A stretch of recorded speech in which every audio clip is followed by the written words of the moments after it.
And in the seat today, we have a longtime national television broadcaster. I'm sure many of you recognized her when she came in, Sage Steele, who is now the host of an incredibly successful podcast, The Sage Steele Show, on YouTube and all podcast platforms.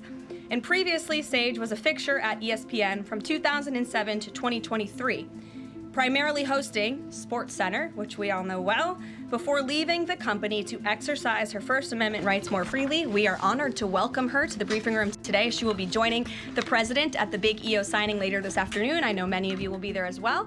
So Sage, why don't you kick us off on this very exciting day for women and girls across the country. Thank you for joining us. It is exciting, and Caroline, thank you for welcoming people like me with a little bit of a different perspective, different background in this seat. It really does mean a lot. Thank you.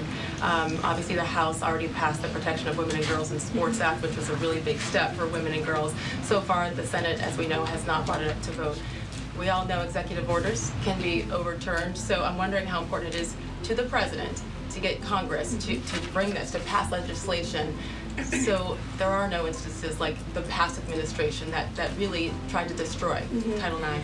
It's incredibly important that Congress immediately acts on this priority. I think the president is really setting the tone, making this a very immediate priority for this administration, just as he promised to do on the campaign trail. And I'd like to get into the executive order a little bit, because it is the news of the day here at the White House, and talk about what this executive action will actually do. So the executive order that the president will be signing later this afternoon, as I said, upholds the promise of Title IX. It also will require the DOJ to abide by the nationwide previous administration's illegal Title IX rewrite that would have dissolved single-sex spaces and opportunities.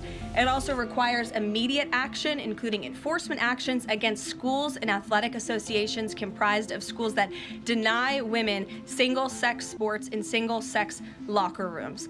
The executive order also calls for the convening of private sporting bodies in the White House. We want them to come to this campus so the president can hear in person the stories of female athletes who have suffered lifelong injuries, who have been silenced and forced to shower with men and compete with men on athletic fields across the country. Many of those women will be at the White House today. I encourage all of you in the media to actually talk to them, to hear their stories. And I would also just add one more thing.